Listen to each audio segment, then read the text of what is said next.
Hablemos de uno de los temas que ha causado mayor polémica de cara a la reforma fiscal para 2020 y tiene que ver con los famosísimos esquemas reportables. Esta adición del título sexto al Código Fiscal denominado de la revelación de esquemas reportables, que va del artículo 197 al 202 de este ordenamiento y que ha causado enorme indignación, confusión, revuelo, pero lo más grande de todo que ha causado es desinformación. Y es que en las redes sociales y los medios de comunicación se han encargado de difundir a diestra y siniestra información tendenciosa acerca de este esquema reportable. Y antes de que iniciemos con el estudio y análisis profundo, voy a responderte 3 preguntas que seguro ya te estás haciendo. La primera: ¿todos los contadores nos tenemos que registrar como asesores fiscales? Respuesta clara y contundente: no. 2. ¿Debemos señalar a nuestros clientes cuando estén efectuando estrategias fiscales? Segunda respuesta contundente: no. Tercera y última pregunta: ¿la revelación de esquemas reportables implicará también a las micro, pequeñas y medianas empresas? Tampoco, y esto tiene que ver con el tipo de esquemas que van a ser revelados, que se alejan muchísimo de la realidad económica de la mayoría de las micro, pequeñas y medianas empresas del país. De todo lo que vamos a analizar, al 90.9% de las empresas mexicanas no le aplica. Será así para los grandes consorcios, para las empresas multinacionales, y por ahí está muy bien que trabaje el SAT revisándolos. Y como plus te comento, si soy empleado de una empresa y trabajo como contador o contadora general, ¿me tengo que incorporar en este registro de asesores fiscales y revelar los esquemas reportables? Tampoco. La respuesta coincide: no, toda vez que aplica de forma expresa para aquellas empresas, despachos o contadores que venden habitualmente este tipo de esquemas de planeación fiscal, cosa que los que nos dedicamos a llevar contabilidades, prestar servicios contables y preparar declaraciones, en tanto no vendamos los esquemas que vamos a analizar, de todo lo que veremos, nada nos aplica. Despejadas esas dudas, vamos a analizar los esquemas reportables.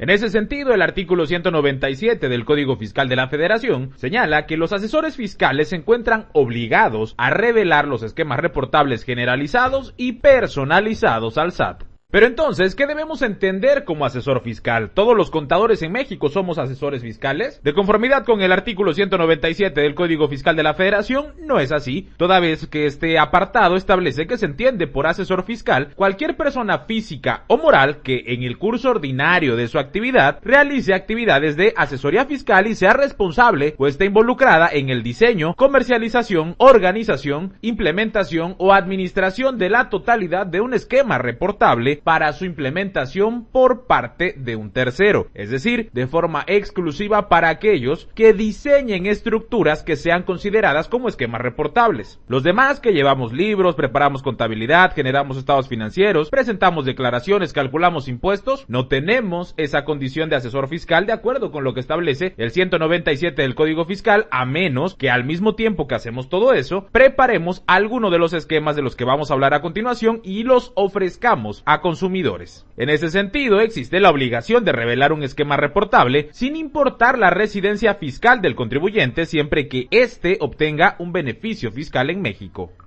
La revelación de esquemas reportables no constituirá una violación a la obligación de guardar un secreto conocido al amparo de alguna profesión. En este mismo sentido, los asesores fiscales deberán presentar una declaración informativa en el mes de febrero de cada año que contenga una lista con los nombres, denominaciones o razones sociales de los contribuyentes, así como su clave del RFC, a quienes les brindó asesoría respecto a los esquemas reportables. Y entonces, ¿cuáles son esos famosísimos esquemas reportables sobre los cuales, en caso de que ofrezcamos estas estrategias a nuestros clientes, tendríamos sí que registrarnos en el padrón de asesores fiscales y además revelar estos esquemas? Los establece el artículo 199 del Código Fiscal, que señala que se consideran esquemas reportables cualquiera que genere o pueda generar directa o indirectamente la obtención de un beneficio fiscal en México. Recordemos el concepto de beneficio fiscal recientemente incorporado en el artículo 5A del Código Fiscal, del que hablábamos hace ya algunas secciones en el curso, y que tenga alguna de las siguientes características.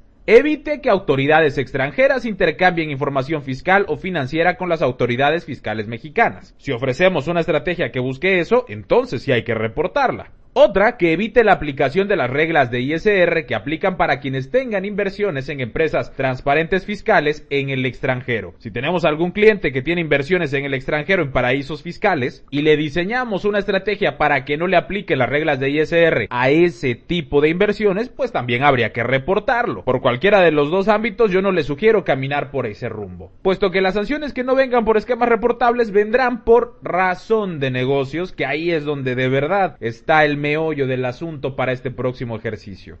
Otros esquemas reportables son los que consistan en actos que transmitan pérdidas fiscales pendientes de disminuir de utilidades a personas distintas de las que las generaron. Ahí abusados, no vayamos a caer en la tentación en algún momento, y entonces sí, si preparamos para algún cliente una estrategia de este tipo, estamos cayendo en un esquema reportable que eventualmente puede ser considerado como una transmisión indebida de pérdidas fiscales que derive todavía en mayores problemas que les garantizo no vale la pena asumir. Por otro lado, será también esquema reportable aquel que consista en una serie de pagos u operaciones interconectadas que retornen la totalidad o parte del monto del primer pago que forma parte de dicha serie a la persona que lo efectuó o a alguno de sus socios, accionistas o partes relacionadas. ¿A qué le huele eso? A lavado de dinero, mucho menos hay que caminar por allá. Si no te dedicas a alguna actividad relacionada con esto, tampoco hay ningún esquema que reportar. Sí, pues ya sabes, habrá que avisarle a la autoridad. Otro esquema es el que involucre a un residente en el extranjero que aplique un convenio para evitar la doble imposición suscrito por México respecto de ingresos que no están grabados en el país o jurisdicción de residencia fiscal del contribuyente. Es decir, alguien que utilice el territorio mexicano como paraíso fiscal, si es que eso se pudiera.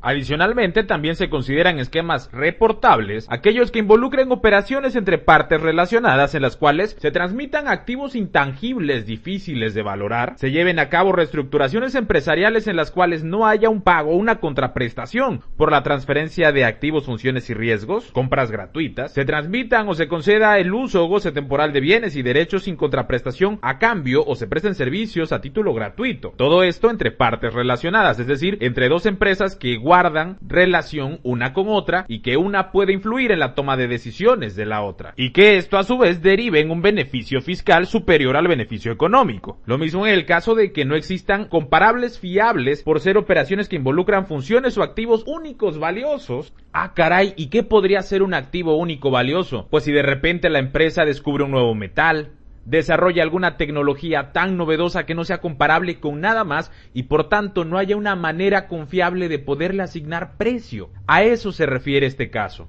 Si son cosas verdaderamente únicas en el mundo, verdaderamente novedosas, que no hay nada con qué compararlo para poder determinar un precio cierto. Cuando ofrezcamos estrategias en ese sentido, entonces habrá que reportarlas. A mí no me ha pasado, y yo creo que a la mayoría tampoco nos ha pasado y muy probablemente no nos pasará. Por lo que si en tus actividades cotidianas no está ninguna de estas operaciones, no hay de qué preocuparse, no hay esquema que reportar.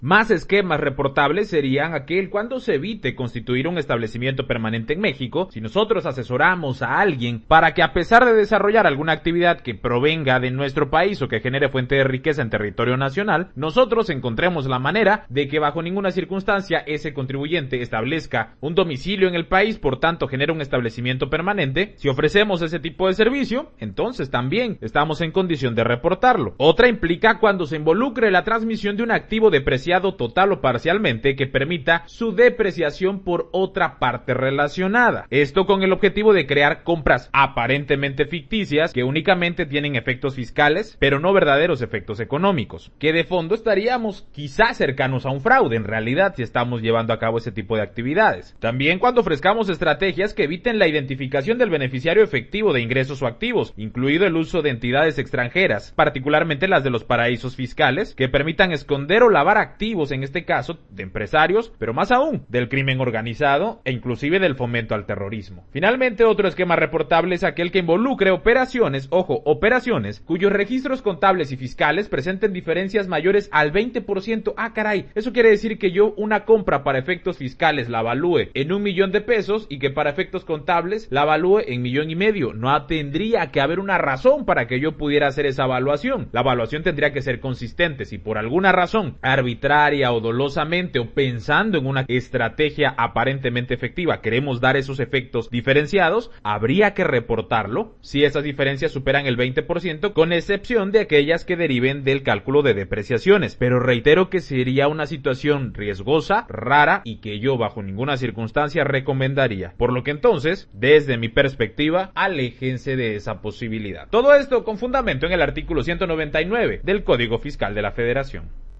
Ese mismo artículo, el 199, señala que se considera esquema cualquier plan, proyecto, propuesta, asesoría, instrucción o recomendación externada de forma expresa o tácita con el objeto de materializar una serie de actos jurídicos. ¿Cuáles serán reportables? Todos los que acabamos de enlistar. Asimismo, el artículo 201 señala que la revelación de un esquema reportable no implica la aceptación o rechazo de sus efectos fiscales por parte de las autoridades, lo cual es lógico. Una cosa es que tú lo reportes y otra que eso sea correcto. Porque no sé si observaron, pero en realidad los esquemas reportables se acercan un poco más a los delitos que a las estrategias, y por ello resultaría ingenuo por parte de la autoridad esperar que las personas que llevan a cabo este tipo de actividades van a avisarle que las van a hacer. Pareciera tener un efecto más psicológico cada una de estas disposiciones, y lo que buscan probablemente no es que efectivamente les reporten, sino que haya una conciencia de que la autoridad está pendiente de ese tipo de movimientos, que los va a estar fiscalizando, que los va a estar revisando, y que de esta manera se quiten incentivos para que cualquier asesor pretenda implementarlos.